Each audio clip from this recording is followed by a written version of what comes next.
Ya, Assalamualaikum warahmatullahi wabarakatuh. Saya akan mempresentasikan hasil tugas saya dengan mata kuliah Teknologi Pengelasan Proses Khusus 2. Nama Ditya Rahmanda Putra, NIM 0131804, Prodi Teknologi Pengelasan dan Fabrikasi, Institut Teknologi Sains Bandung. Temanya Dissimilar Metal Weldability, konsep aluminium to steel. Jadi seperti ini.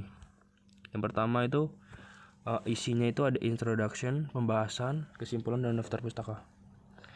Saya ingin menjelaskan dulu ya pengelasan. Yang pertama kali ini, pengelasan adalah suatu proses menyatukan dua buah logam atau lebih menjadi suatu bentuk sambungan dengan menggunakan proses panas. Panas tersebut diperlukan untuk mencairkan bagian logam yang akan disambung dengan elektroda sebagai bahan tambah atau filler. Nah, jadi pengelasan, jenis-jenis pengelasan ada banyak, termasuk ada SMAW, GMAW, SAW, Submerged Metal Arc Welding. Kemudian ada gas metal arc welding. Itu jenis-jenis pengelasan.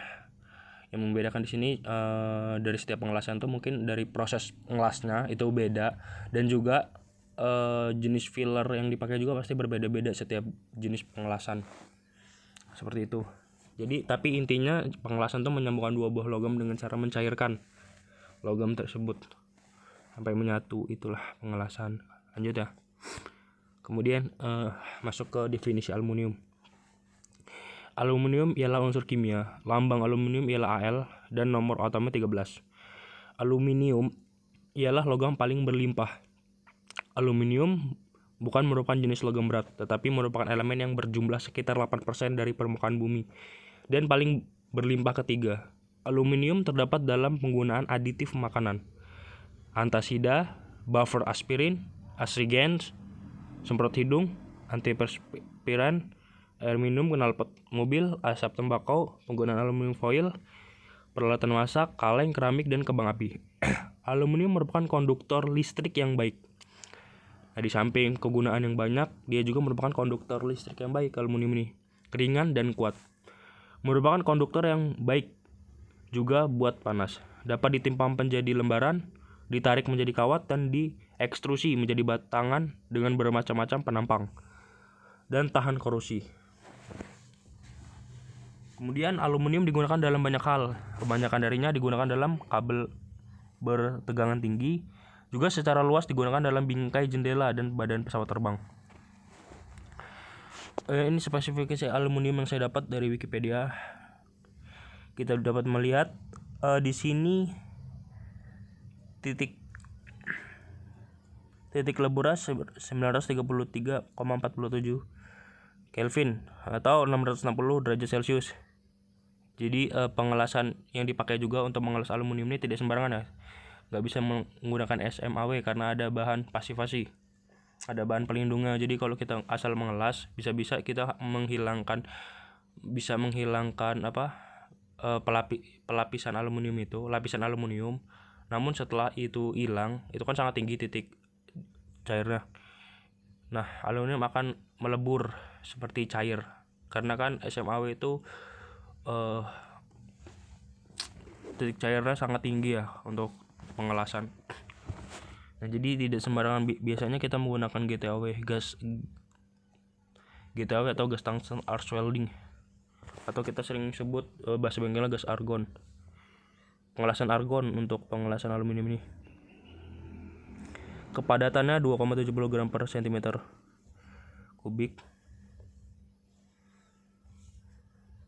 Kemudian kita juga dapat melihat di sini jari-jari atom empirisnya 143 pikometer. Struktur kristal kubus berpusat muka atau FCC atau Phase Center Kubik. Kita dapat dilihat resistivitas listriknya 28,2 nano ohm meter. Modul siungnya 70 gigapascal, modul sirah 26 gigapascal, modul bulknya 76 gigapascal.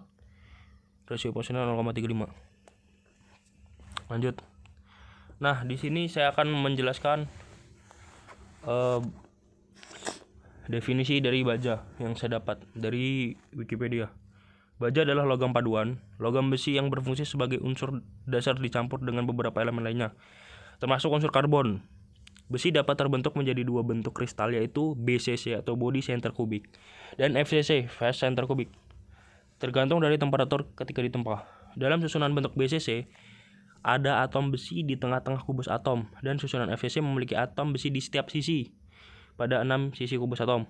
Interaksi alotropi yang terjadi antara logam besi dengan elemen pemadu seperti karbon yang membuat baja dan besi tuang memiliki ciri khas yang ada ya pada diri mereka.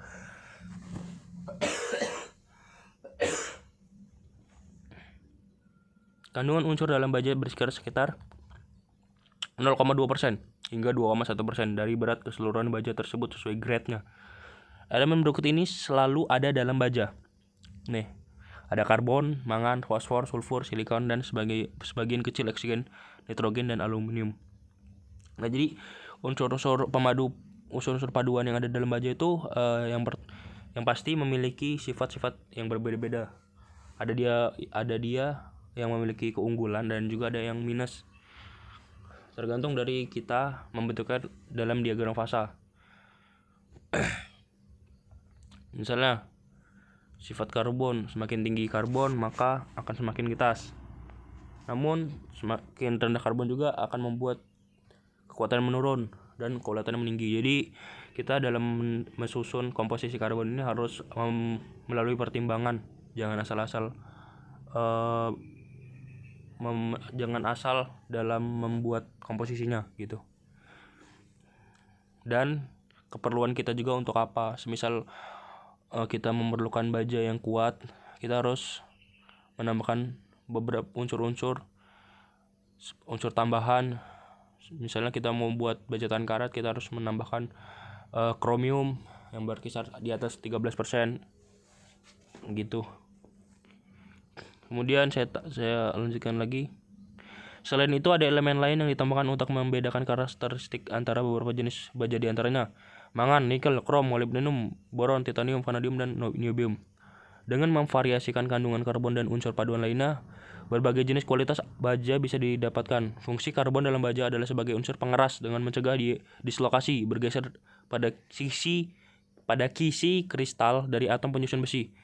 Tanpa karbon ini, maka struktur kristal dari besi murni tidak memiliki resistensi antar atom dan akan saling melewati satu sama lain atau menjadi sangat lembek.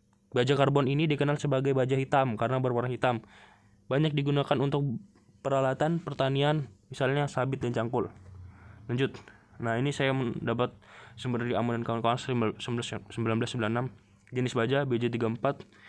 Tegangan putusnya 340 megapascal dengan lelehnya 210 megapascal, pertegangan minima 20%. Nah, di sini jenis-jenis baja ya. Jadi saya mencari spesifikasi baja dan karakteristik sifat fisiknya agak sulit di Google gitu. Tadi saya cari sempat. Nah, mungkin kurang lebih seperti yang saya jelaskan tadi ya. Lanjut. Nah, masuk ke pembahasan antara pengelasan aluminium versus besi atau baja.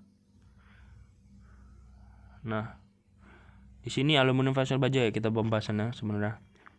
Pengelasan antara dua logam yang berbeda ini yaitu aluminium dan besi dengan menggunakan proses las busur listrik tidak dapat menghasilkan sambungan yang baik.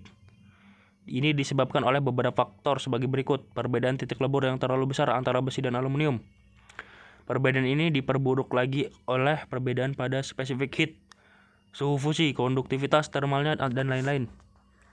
Tingkat wet ability aluminium atas baja tidak baik. Besi yang larut dalam aluminium menyebabkan penggetasan atau embrittlement dengan terbentuknya fase fase FeAl3.